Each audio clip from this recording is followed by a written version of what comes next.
Here's an easy and elegant Hipcooks treat, a galette to showcase farmers market fruit and show off your pastry making panache. A galette is a great dessert to add to your repertoire. It's basically a free-form pie, so there's no pie pan or tart tin. It's just gorgeous seasonal fruit and perfect flaky pastry. I want to start with the pastry.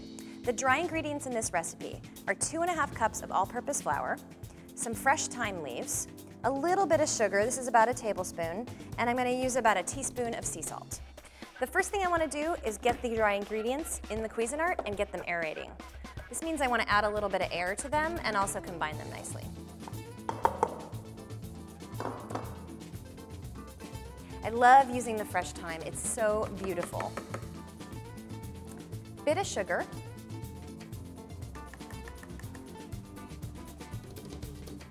And some fine sea salt. Okay, once your ingredients are in, pop it down and just pulse to combine. That's plenty. What's most important for pastry is that the butter be really cold. I keep mine in the fridge. And I don't pull it out until right before I'm ready to use it. Flour is all nicely mixed with the other dry ingredients, and in goes the ice-cold butter. These are about tablespoon-sized pieces.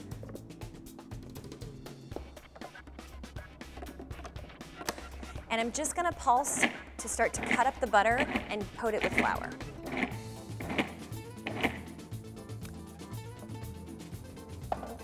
So you can go in at this point and have a look. See, I have a lot of different sized pieces of butter. I want it nicely distributed throughout without breaking the butter down and having it melt. That's why I'm not using my warm hands, and instead I'm using a Cuisinart. The next thing I want to do is add the liquid ingredients. So I have water with ice. I also have lemons that I just pulled out of the fridge. So get a little bit of lemon and add it right into your ice water. Add, to start, 3 or 4 tablespoons of the liquid. This also gives you a nice subtle lemony flavor in your galette.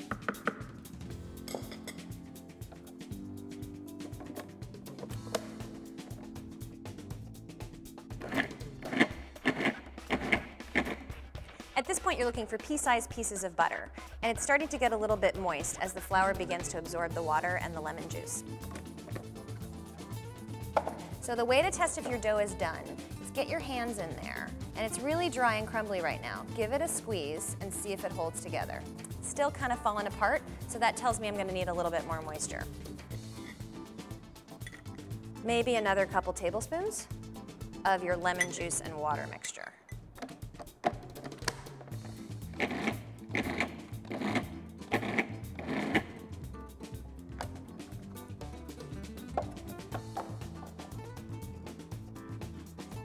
See how it holds together? That tells you you're done. Take the base off the Cuisinart. I want to transfer it now onto the island. What I want to do is dust a little bit of flour onto my work surface. You don't need much, just a little bit to help keep the dough from sticking. Dump the dough right down onto the counter. Now all I want to do is bring it together and remember how it'll hold. You are going to do a little bit of kneading here, but it's going to come together in just a few moves. Flatten the dough up a little bit. And you're almost going to do like a fold. So take bits of dough, flatten them on top of each other, give it a little turn, press, another turn, and press. Form the dough into a nice disc, wrap it up tightly, and get it in your fridge.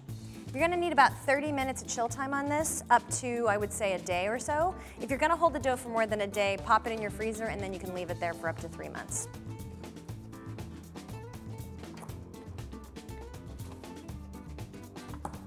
So I'm gonna let the dough rest, and while I'm doing that, I have time to make the filling. On to the apples. The filling for this galette is really simple. All I'm gonna do is take apples, slice them up, and bake them right in the galette. I wanna use Gala apples today. I'm gonna cut them nice and thinly. As soon as you can get your food flat, get it flat so your knife doesn't slip.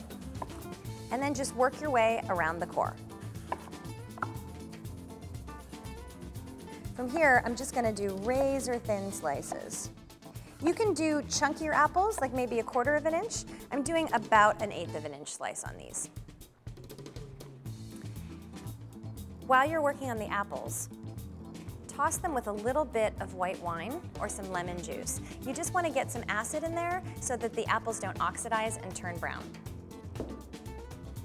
Once your pastry is chilled and your apples are sliced, preheat your oven to 375. Now I'm ready to roll out the dough. Again, dust your counter with a little bit of flour. And it has a little bit of give, but it's nice and soft and tender. When it comes out of the fridge, sometimes you have to, the expression is love your dough, which really means you take your rolling pin and you smash the dough around. Gently, but firmly.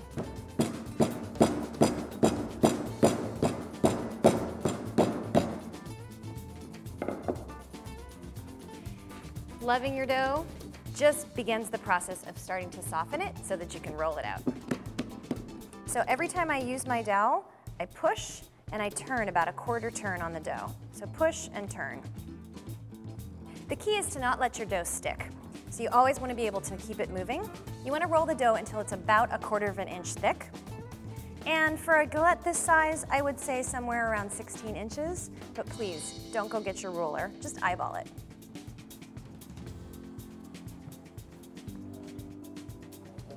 Once I get my dough to the size that I want for my galette, knowing that I'm going to leave about a 2-inch border to fold up the edges, once I get to there, I'm going to transfer it onto the baking sheet that I'm going to use to bake it on. An easy way to transfer your dough is to get your dowel or your rolling pin or whatever you're rolling it out with and actually roll the dough right up on the pin. Be gentle, but the dough's pretty durable, so it can take it. Get your sheet pan. This one I've lined with a bit of parchment paper, and then transfer the dough right over to the pan.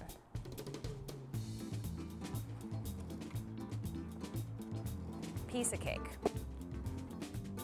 So take your apples and start to line them so that you leave about a 2-inch border all the way around the pastry. I'm being a little more meticulous, but you can be really haphazard here too and just toss lots of apples all over. All I have left to do is roll up the galette. So that means I'm going to fold in the edges. Start at the edge that's furthest from you and roll it in, and then just fold and tuck at nice intervals. Okay, so now I have a nice round galette.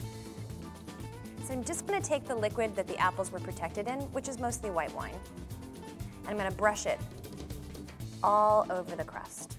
Brushing the pastry with a little bit of wine gives it some extra flavor and encourages some nice browning. I want to work with my galette pretty quickly. The butter should still be cool when it hits a hot oven so that it gets a chance to melt slowly and make it a beautiful, flaky galette. So into the oven it goes. The galette should take about 45 minutes, and you want to bake until the pastry's golden and the apples are tender. This gives me time to clean up the kitchen and set out some plates for dessert.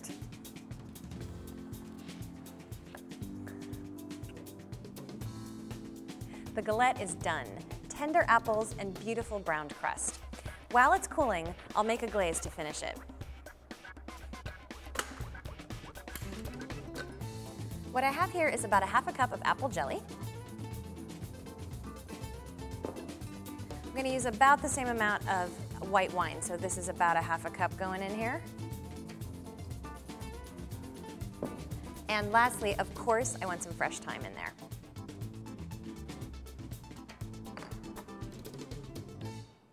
Break up the apple jelly, and the heat is going to break it down a little bit more too. It's eventually going to dissolve into the liquid from the wine, and of course the alcohol will burn off. So what I'm going for is a lovely glaze I can brush on the galette infused with thyme.